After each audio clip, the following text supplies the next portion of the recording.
Selamat pagi Bapak Ibu Saudara sekalian. Sebelum kita mendengar firman Tuhan pada pagi hari ini, mari kita menghampiri tahta Tuhan terlebih dahulu. Kita mohon kepada Tuhan supaya pikiran dan hati kita dibukakan oleh firman-Nya. Mari kita berdoa. Bapa, kami berdoa mengucap syukur untuk pagi hari ini. Dan kami bersyukur kepadamu kalau kami masih bisa mendengar firman-Mu. Karena itu berbicaralah kepada kami melalui firman-Mu pada pagi hari ini. Firman-Mu adalah pelita bagi kaki kami dan terang bagi jalan kami. Sehingga kami akan makin hari makin kuat. Bukan menjadi orang yang lemah. Di tengah-tengah masa-masa saat ini kami menjadi pria-pria, wanita-wanita yang tangguh, yang berani, yang kuat. Karena firman-Mu adalah sumber kekuatan bagi kami. Terima kasih Tuhan, berbicaralah kepada kami. Di dalam nama Tuhan Yesus Kristus kami sudah berdoa. Haleluya. Mari kita sama-sama katakan amin. Bapak, Ibu, Saudara sekalian dikasih oleh Tuhan. Firman Tuhan pada pagi hari ini diambil dari tema Yesus di tengah-tengah kita. Yesus di tengah-tengah kita. Jesus in the midst of us. Yesus di tengah-tengah saudara. Yesus di tengah-tengah saudara dan saya. Itulah menjadi esensi kekristenan kita. Nah, ayat atau nats yang kita baca pagi hari ini diambil dari kitab Yohanes. Pasal 20 ayat 19 sampai ayat 22. Mari kita baca ayat ini bersama-sama. 2, 3. Ketika hari sudah malam, pada hari pertama minggu itu, berkumpullah murid-murid Yesus di suatu tempat dengan pintu-pintu yang terkunci karena mereka takut kepada orang-orang Yahudi. Pada waktu itu datanglah Yesus dan berdiri di tengah-tengah mereka, in the midst of them. Dalam situasi yang penuh ketakutan, dalam situasi yang penuh kekhawatiran, dalam situasi yang belum pernah mereka hadapin, di tengah-tengah situasi yang sangat-sangat mengecilkan hati mereka, yang menakutkan sehingga semua pintu ditutup. Yesus datang berdiri di tengah-tengah mereka dan berkata, damai sejahtera bagi kamu. Dan sesudah berkata demikian, ia menunjukkan tangannya dan lambungnya kepada mereka. Murid-muridnya bersuka cita ketika mereka melihat Tuhan. Maka kata Yesus sekali lagi, damai sejahtera bagi kamu, sama seperti Bapa mengutus aku, demikian juga sekarang aku mengutus kamu. Dan sesudah berkata demikian, ia mengembusi mereka dan berkata, terimalah Roh Kudus. Dan saudara-saudara, sebelum saya kembali ke ayat firman Tuhan yang kita baca ini, maka kita akan melihat banyak sekali pernyataan-pernyataan di Alkitab bagaimana dampaknya kalau Yesus ada di tengah-tengah. Esensi iman Kristen adalah Yesus di tengah-tengah kita. Jesus in the midst of us. Itu sebabnya namanya disebut Allah Immanuel. Tuhan beserta kita. Jesus in the midst of us. Tuhan Yesus ada di tengah-tengah kita. Dan itu yang harusnya kita rindukan. Kita usahakan. Kita nanti-nantikan. Kita inginkan. Mari kita lihat ayat demi ayat yang lain. Bagaimana Yesus di tengah-tengah umatnya. Apa yang terjadi waktu Tuhan ada di tengah-tengah umatnya. Di dalam kitab Keluaran pasal 8 ayat 22. Pada waktu itu bangsa Mesir memisahkan bangsa budak belian yaitu bangsa Ibrani di tanah Goshen. Di tanah Goshen mereka serba kekurangan. Di tanah Goshen mereka serba terbatas. Di tanah Goshen status mereka cuma budak. Meskipun demikian ada Tuhan di tengah-tengah tanah Goshen, sehingga seluruh tulah yang terjadi di tanah Mesir tidak terjadi di tanah Goshen. Demikian firman Tuhan dalam Keluaran 8 ayat 22.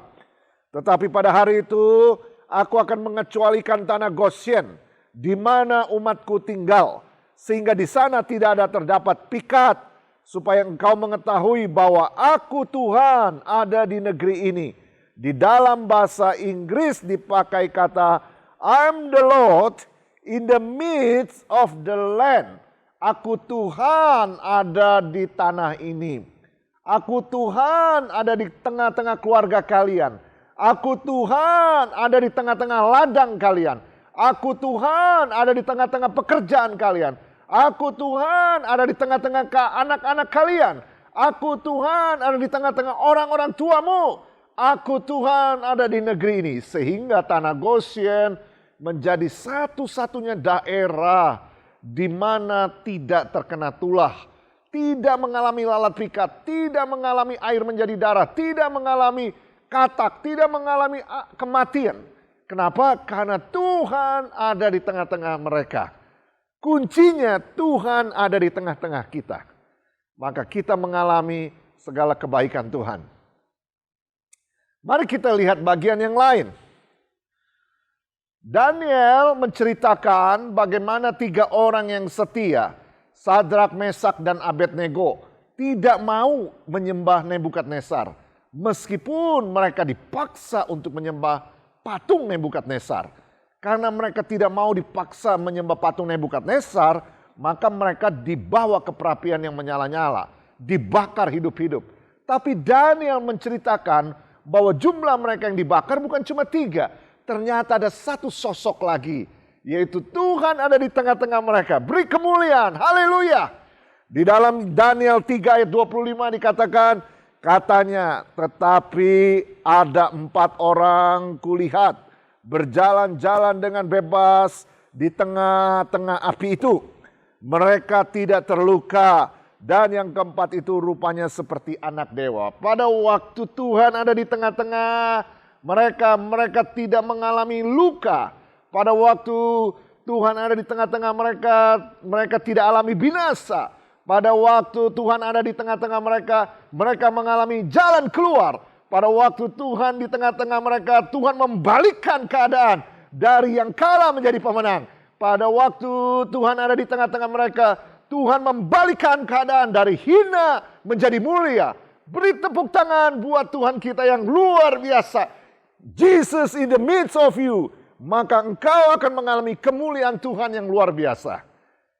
Ini hanya 2. Tapi banyak sekali ayat-ayat yang menunjukkan esensi Tuhan Yesus datang ke dunia.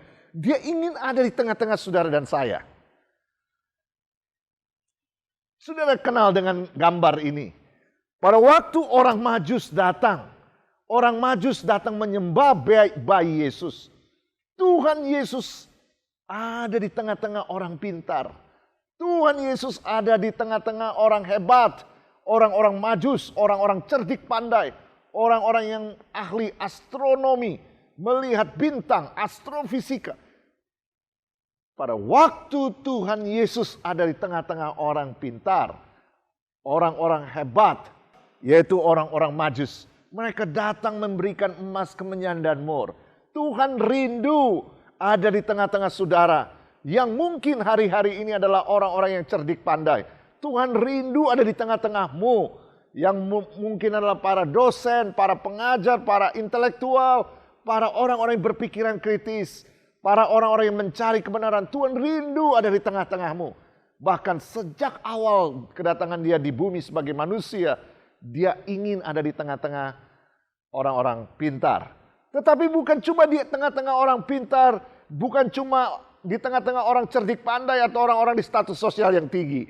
Dia juga ingin di tengah-tengah orang biasa. Dia ingin di tengah-tengah orang sederhana. Yesus ada di tengah-tengah para gembala. Orang-orang gembala domba pada zaman Tuhan Yesus lahir di Bethlehem adalah orang-orang yang terpinggirkan. Orang-orang yang pekerjaannya adalah pekerjaan biasa. Orang-orang sederhana, orang-orang miskin. Tuhan Yesus ada di tengah-tengah mereka. Tuhan Yesus hadir di tengah-tengah saudara dan saya. Tuhan Yesus ada di segala status. Dia ingin ada di tengah-tengah mereka.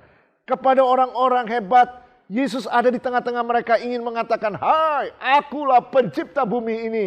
Akulah pencipta galaksi. Triliun galaksi. Aku yang menciptakan.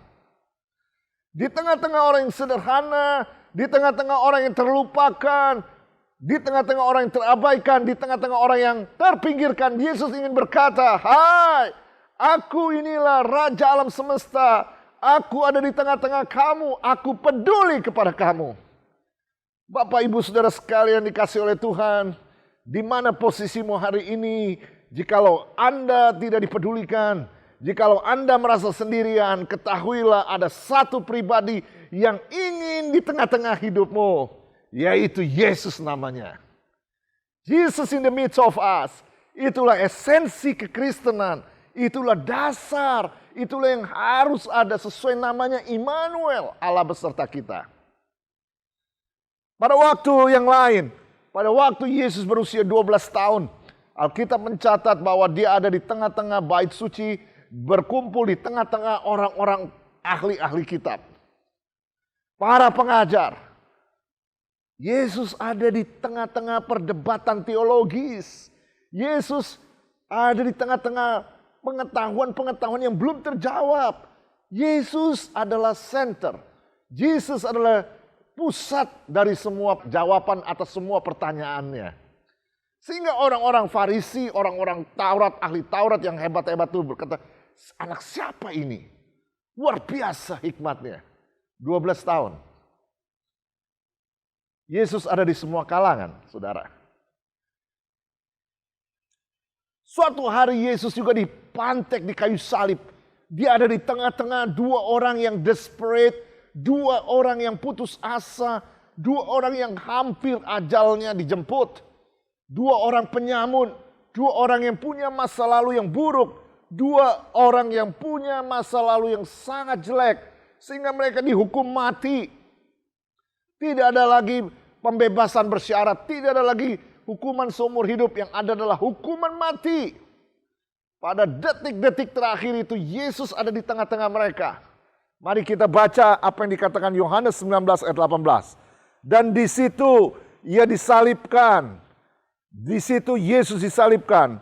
Mereka dan bersama-sama dengan dia, bersama-sama dengan Yesus disalibkan juga dua orang lain penyamun sebelah menyebelah. Yesus di tengah-tengah. Kita tahu ceritanya, in the last minute, pada menit-menit terakhir, satu orang penyamun di sebelah Yesus berkata, Yesus, ingatlah aku pada waktu engkau di Firdaus. Pada saat ini juga kamu bersama aku di Firdaus. Saudara, selalu ada kesempatan kedua. Yesus rindu memberikan kesempatan kedua kepada saudara. Yang hari-hari ini mengalami patah hatinya. Yang hari-hari ini mengalami putus asa. Yang hari-hari ini mengalami jalan buntu. Yang hari-hari ini merasa hidupnya rusak. Yang hari-hari ini merasa hidupnya penuh kesulitan. Yang hari-hari ini merasa hidupnya terbuang. Yang hari-hari ini merasa hidupnya mengalami kekalahan. Yang hari-hari ini merasa hidupnya sudah gak bisa apa-apa. Sudah gak bisa dirubah lagi. Tetap Tuhan memberi kesempatan kedua. In the last minutes, justru penyamun itu duluan masuk taman Firdaus daripada para rasul. Yesus Kristus ada di tengah-tengah saudara dan saya.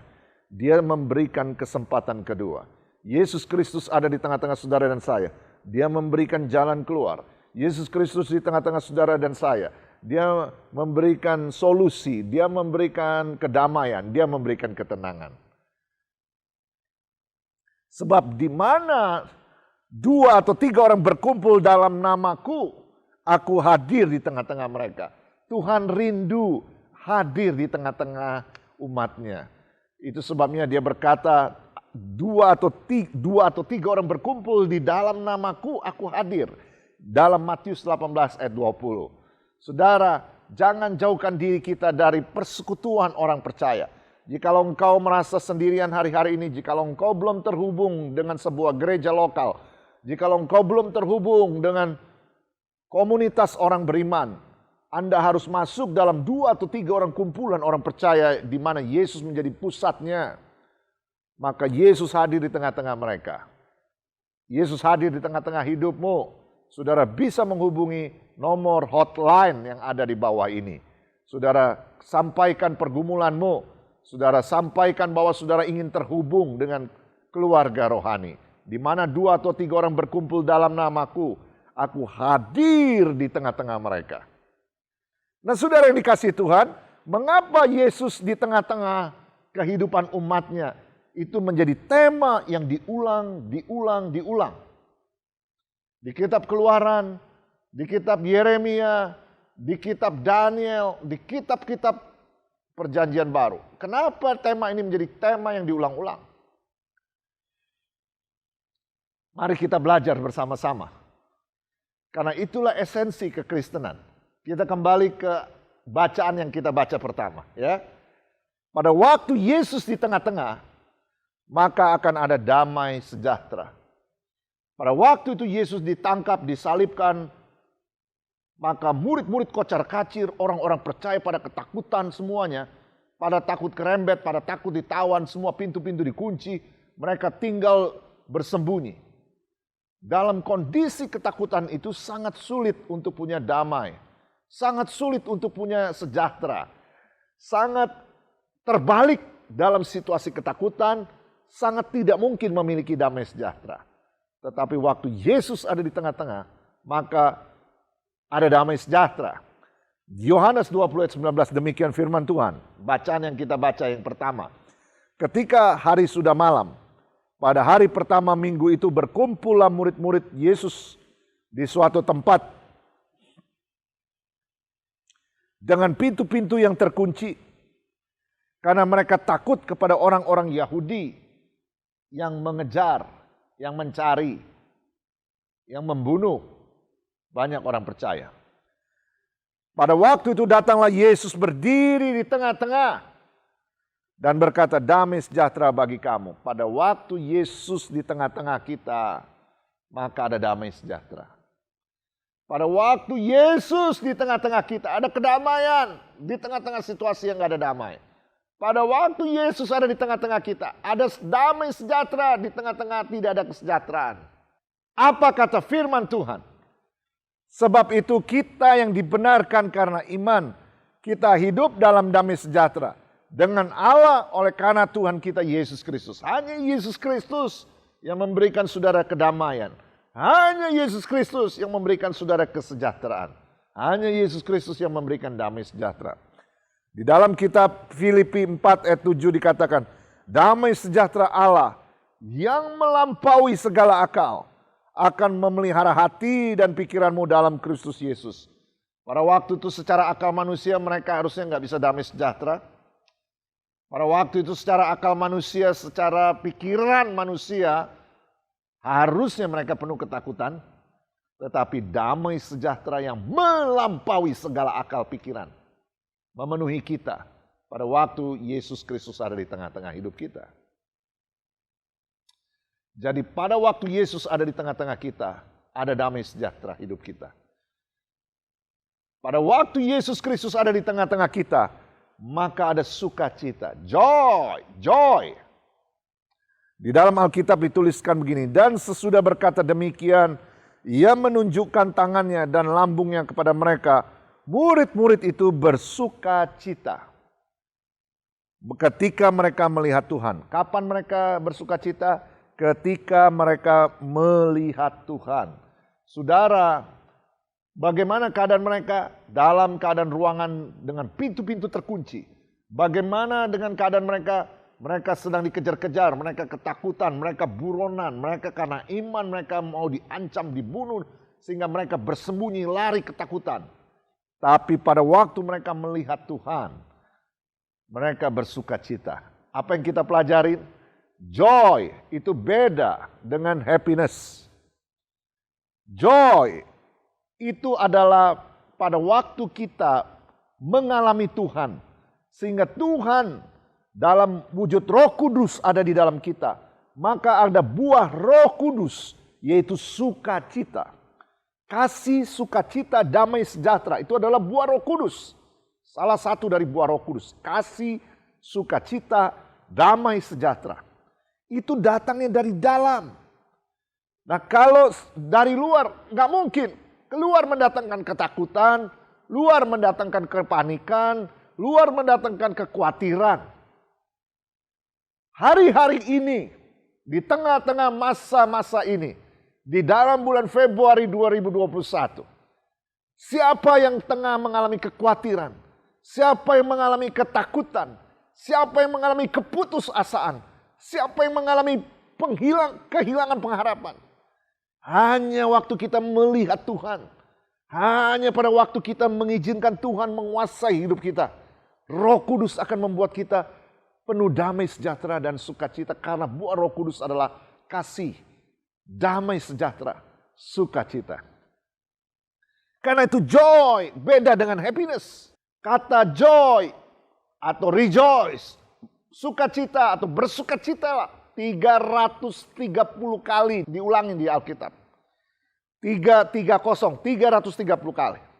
Sementara happiness diulangi 26 kali. Jauh sekali bedanya. Happiness itu terjadi karena ada faktor luar yang datang kepada kita sehingga membuat kita happy. Banyak manusia mengejar happy. Banyak manusia mengejar happiness. Tetapi yang paling tinggi adalah joy. Joy, rejoice in the Lord. Hanya pada waktu kita ada di dalam Tuhan. Jadi pada waktu kita ada di dalam Yesus Kristus, maka hidup kita ada joy, ada sukacita. Happiness adalah faktor luar yang mempengaruhi kita. Ketika faktor luar itu menakutkan, ketika faktor luar itu mengkhawatirkan, kita tidak happy. Ketika kita nggak melihat harapan, kita nggak happy. Ketika kita khawatir, kita nggak happy. Ketika kita melihat pandemi ini belum ada jalan keluar, kita nggak happy. Ketika penjualan kita mengalami stuck atau turun, kita nggak happy. Ketika marketing atau yang kita pasarkan produk-produk kita stuck, kita nggak happy. Happiness itu dipengaruhi oleh faktor luar. Tetapi joy itu datangnya dari dalam. Joy itu datangnya dari dalam. Pada waktu Roh Kudus ada di dalam kita, maka ada joy, ada sukacita. Jadi saudara, Yesus rindu ada di tengah-tengah saudara dan saya. Pada waktu Yesus di tengah-tengah kita, yang pertama apa?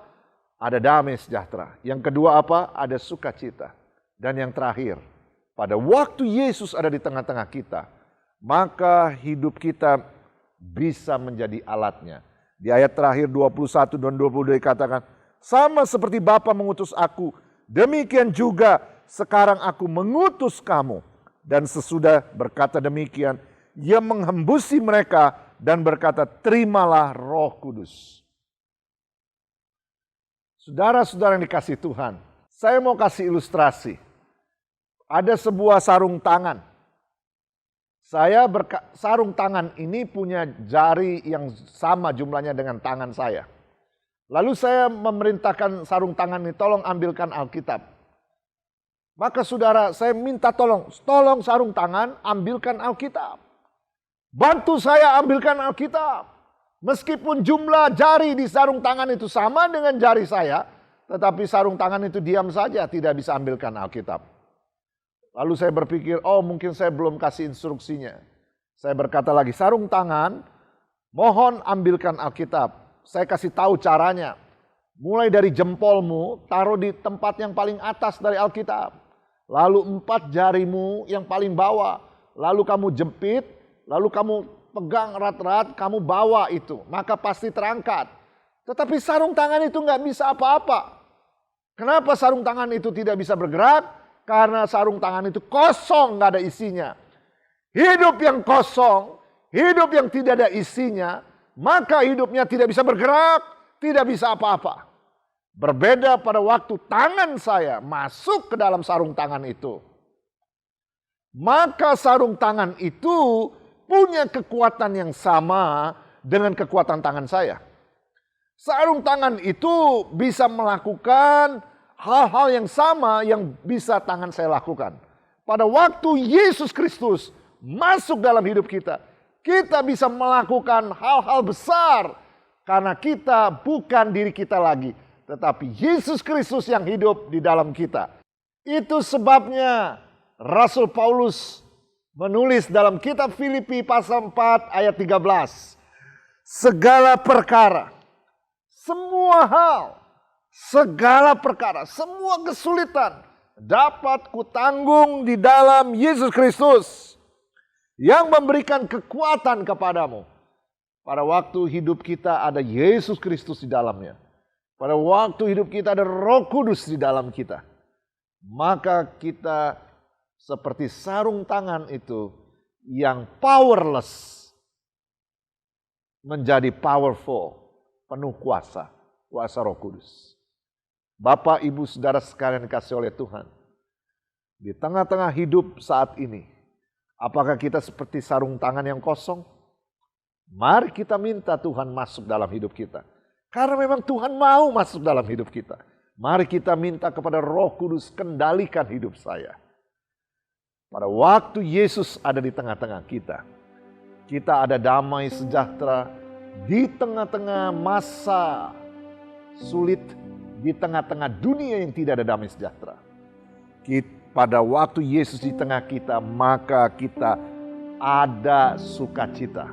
Di tengah-tengah dunia yang mengkhawatirkan, menakutkan. Pada waktu Yesus di tengah-tengah hidup kita, maka kita bisa menjadi alatnya, menjadi berkat bagi banyak orang. Bapak, Ibu, Saudara sekalian dikasih oleh Tuhan, bagaimana dengan hidup kita saat ini? Apakah Anda rindu berkata kepada Tuhan, Tuhan, aku mau supaya Engkau memenuhi aku, supaya Engkau masuk dalam hidupku. Aku powerless, aku tidak ada kuasa, aku kosong. Pada waktu Tuhan masuk dalam hidupku, maka kekuatan Tuhanlah yang menjadi kekuatanku. Mari kita berdoa bersama-sama. Mari kita tundukkan kepala dan berdoa. Bapa di dalam surga, pada waktu kami mendengarkan firman-Mu, saat ini kami sungguh-sungguh rindu supaya Tuhan kembali atau Tuhan ambil alih hidup kami. Mari masuk dalam hidup kami. Penuhi kami dengan kuasa-Mu. Penuhi kami. Saudara-saudara yang melihat tayangan ini dimanapun saudara berada, dan saudara rindu berkata kepada Tuhan, Tuhan, mari masuk dalam hidupku. Ambil alih hidupku. Aku gak mau seperti glove yang kosong, sarung tangan yang kosong. Aku mau ada tangan-Mu dalam hidupku, sehingga kekuatanku adalah kekuatan-Mu. Kalau Engkau mau berkata demikian, ikutin saya berdoa. Tuhan Yesus, pada saat ini, mari masuk dalam hidupku. Aku mengaku Engkau adalah Tuhan dan Juru Selamatku satu-satunya. Aku percaya dengan segenap hatiku bahwa Engkaulah Mesias, Anak Allah yang Maha Tinggi. Yesus Kristus, Tuhan dan Juru Selamat. Ampuni semua dosa-dosaku. Aku serahkan hidupku kepadamu. Di dalam nama Tuhan Yesus Kristus. Haleluya. Amin. Saudara, jangan sendirian. Saudara perlu terhubung. Karena 2 atau 3 orang berkumpul di dalam nama Tuhan, aku hadir di tengah-tengah mereka. Demikian firman Tuhan.